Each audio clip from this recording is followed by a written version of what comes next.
ஏன் இந்த கூட்டம்? காவல்துறை, தீயணைப்புத்துறை, தமிழ்நாடு கமோட்டோ இவர்கள் எதற்காக கடற்கரையை நோக்கி வந்திருக்கிறார்கள்? எதற்காக கடல் அலைகளை பார்க்கிறார்கள் என்பது உங்களுக்கு தெரியுமா? தற்பொழுது கடல் மிகவும் சீற்றத்துடனும் கட்டுப்பாடும் இல்லாமல் இருக்கிறது. இப்படியாப்பட்ட கடற்கரைக்கு ஏன் வருகிறார்கள்? வருகிற 27ஆம் தேதி விநாயகர் சதுர்த்தி. கடலில் கொண்டு வந்து போடப்படும் விநாயகர் சிலையின் போது யாருக்கும் ஆபத்தோ கடல் அலை இழுத்து சென்று விட்டாலோ அவர்களை காப்பாற்றுவதற்காக இவர்கள் படை அதற்கான பயிற்சி களத்தில் தற்பொழுதே துவங்கிவிட்டனர். சரி, கடல் என்றால் என்ன? அதை பற்றி உங்களுக்கு என்ன தெரியும்? கடல் என்பது இந்தியாவில் 3 பக்கம் கடல் சூழ்ந்த தீபகற்ப நாடு. ஒரு பக்கம் நிலம், இந்திய பெருங்கடல், அரபிக் கடல், வங்காள விரிகுடா என இந்தியாவை சுற்றி 3 கடல்கள் உள்ளன. அதனால தான் இந்தியாவை தீபகற்ப நாடு என்பார்கள். மீன்பிடித்தல், சுற்றுலா மற்றும் வணிகம் மற்றும் பாதுகாப்புக்காக கடற்பகுதி பயன்படுத்தப்படுகிறது. இந்திய பெருங்கடல் உலகத்தின் 3வது பெரிய கடல். 20% கடல்களில் இந்திய பெருங்கடல் அடங்கும். அரபிக்கடல் இந்தியாவின் மேற்கே உள்ளது.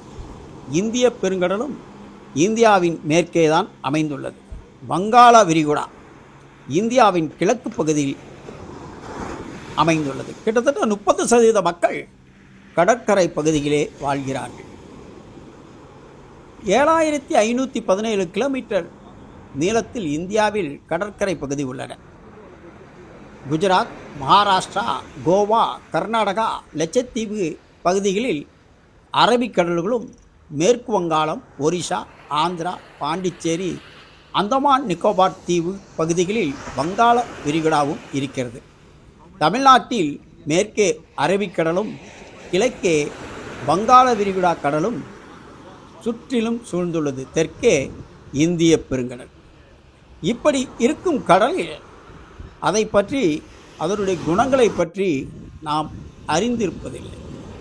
சுற்றுலாவுக்கு செல்கிறோம், அவற்றில் விளையாடுகிறோம், குளிக்கிறோம் என்று அதனுடைய விவரத்தை அறியாமல் கடற்கரையில் நாம் உலாவலாம், காற்று வாங்கலாம், ரசிக்கலாம், குளிக்கலாமா என்பதை அங்கு இருக்கும் அறிவிப்பு பலகைகளை நீங்கள் கண்காணிக்க வேண்டும். பாருங்கள், இவர் செல்லும் போதே எப்படி அந்த அலை அந்த மோட்டார் போட்டை தூக்கி அடிக்கிறது என்று பாருங்கள்.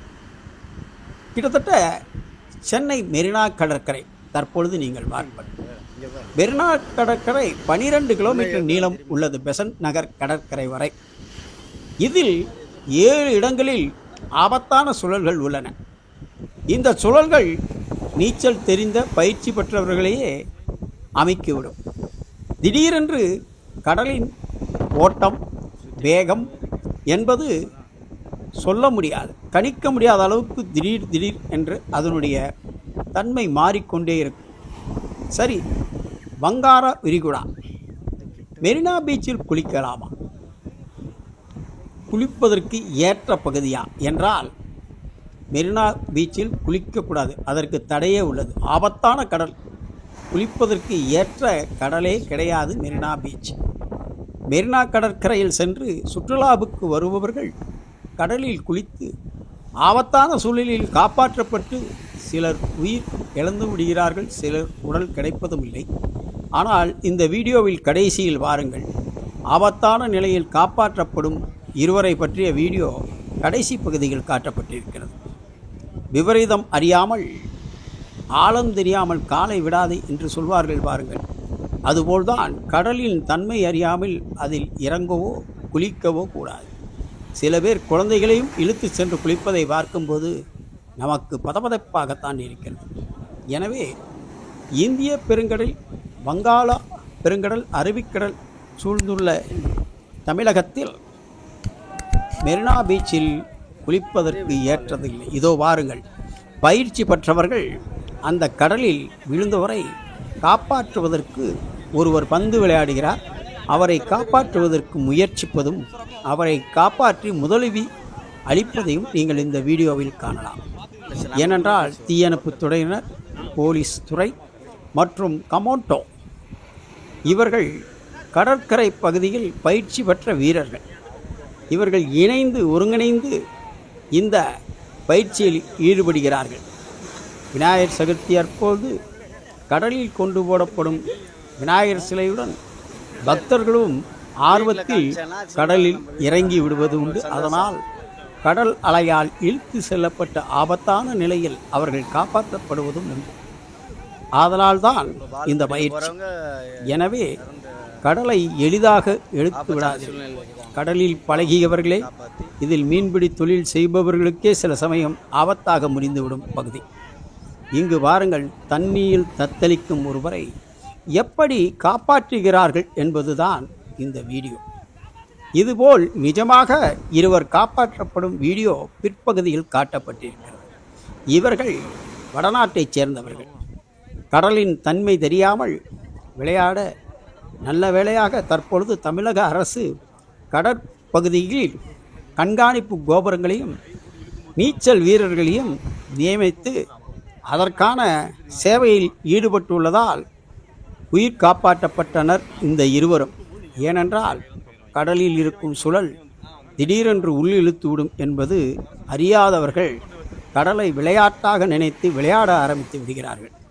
எனவே மெரினா பீச் கடல் குளிப்பதற்கோ விளையாடுவதற்கோ, அதாவது கடல் நீரில் இறங்கி விளையாடுவதற்கோ ஏற்ற கடற்கரை அல்ல, ஆபத்தானது. இதில் குளிப்பதும் நீந்துவது போன்றவை தண்டனைக்குரிய குற்றமாகும். காவல்துறை பல்வேறு முறை அறிவிப்பு பலகையையும், ஏன் மோட்டார் வாகனத்தில் தற்பொழுது நவீன வசதியுடைய மோட்டார் வாகனத்தில் வந்தும் கடலில் இறங்காதீர்கள் என்று அறிவுறுத்தி கொண்டுதான் இருக்கிறார்கள். கேட்பார்தான் இல்லை. தங்கள் உயிரை தாங்கள் தான் காப்பாற்றிக் கொள்ள வேண்டும் அல்லது அறிவுறுத்தலை கடைபிடிக்க வேண்டும் என்பது பல பேருக்கு புரிவதில்லை. இதோ வாருங்கள், எவ்வளவு பயிற்சி பெற்ற வீரர்களுக்கே இந்த கடற்கரை தண்ணி காட்டுகிறது. பாருங்கள், கடலில் விழுந்தவரை தூக்கி கொண்டு சென்று முதலுதவி சிகிச்சை முதலில் செய்கிறார்கள்.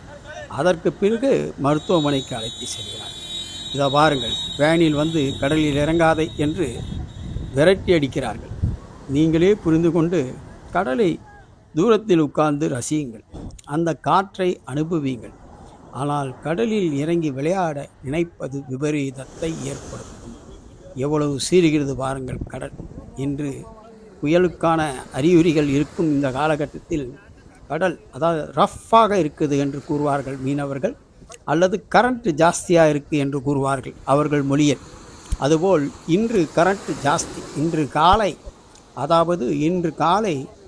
23ஆம் தேதி எடுக்கப்பட்ட வீடியோ. இதோ பாருங்கள், கடலில் மாட்டி தத்தளித்த ஒருவரை சரியான நேரத்தில் காப்பாற்றி பிழைக்க வைத்து விட்டார்கள். இது நிஜமாகவே கடல் நீரில் மூழ்கி உயிருக்கு போராடிய இருவரை காப்பாற்றி முதலுதவி சிகிச்சை கொடுத்து கரையேற்றிய நிகழ்ச்சி. இது பயிற்சிக்காக அல்ல, ஏற்கனவே நடந்த நிகழ்ச்சி.